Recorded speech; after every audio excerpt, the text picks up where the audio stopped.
Hi there, everybody. This is Dennis Diamond with Diamond Training Services, and I want to talk about another topic related to aerial lifts. Okay, and this follows the earlier clip on the importance of having the manuals on there. Okay, um, the next thing I want to talk about is the maintenance of the vehicle. Okay, and mainly because, again, it's one of the things that I see is really deficient in most organizations. And I can't really say whether it's deliberate. I don't think it really is. I don't really think it's things like lack of interest or importance, perceived importance, any of those things like that. I don't believe that most workers and most management just don't care. I think it's a couple things. But first and foremost, let's talk about what is required. One of the things that is required is that a daily inspection is done, or a pre-use inspection is done before the vehicle is put into action.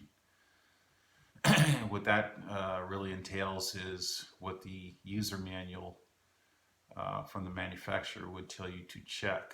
Okay, function checks, safety limit switches, all the safety controls, brakes, all the typical things that you'd find on a mobile piece of equipment.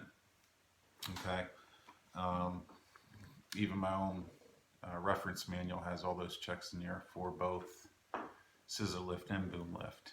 Okay, but the best place I think for it is to get it from the manual from the manufacturer who you have the vehicle from or got the vehicle from. Again, even if it's a rental, these checks have to be done before your operators start using the vehicle. Okay. Now, it doesn't matter if you own the vehicle or you're renting. Even when you own it, before each use, you want this inspection to be done. Okay? And typically, the user manual will list all the different checkpoints and things like that. They won't necessarily have a form in there that you can use, but you can certainly find a lot of them various places on the web. Uh, you can contact me and I can send you a generic form on this, which you can then modify slightly if you want. But the point is to make sure that the checks are done. Okay. And one of the reasons why I've found where operators aren't doing it is they don't know what to check. It could be on a checklist that they have, been given by their employer. But when they're looking for the hydraulic fluid readout or window, sometimes they don't know where it is. And because they don't have a manual on the vehicle, sometimes they can't look it up.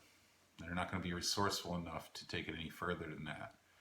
Only because the needs of the time or the day, the task, don't allow them to do these things very easily.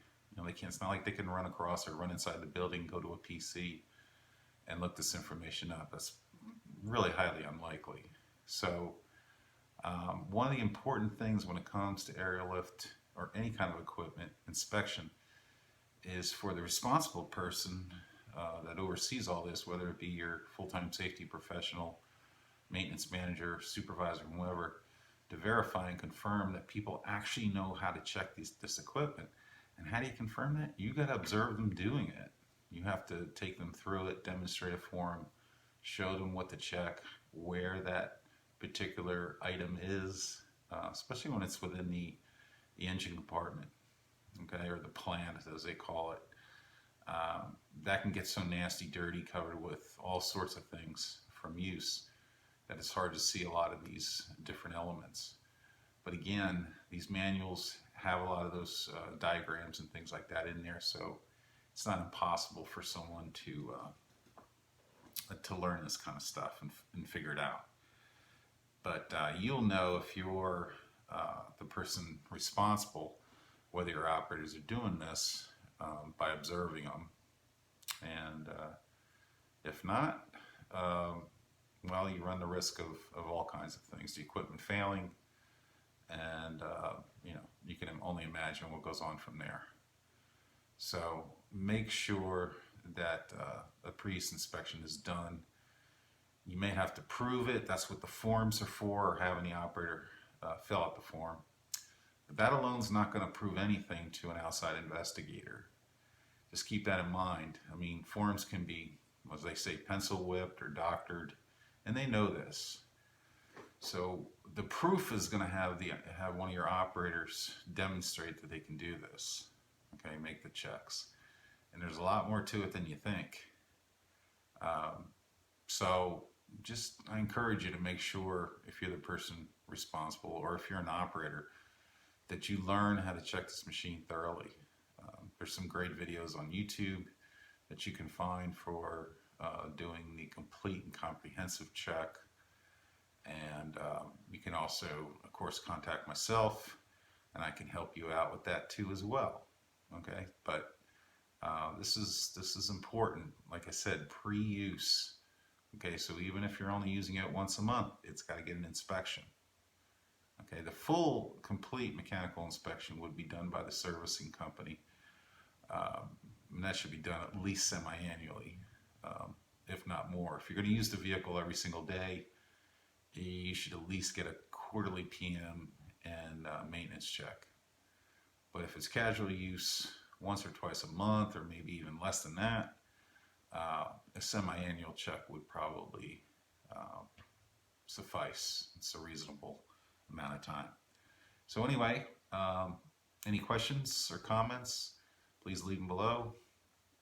And you can check out our website at diamondtrainingservices.com.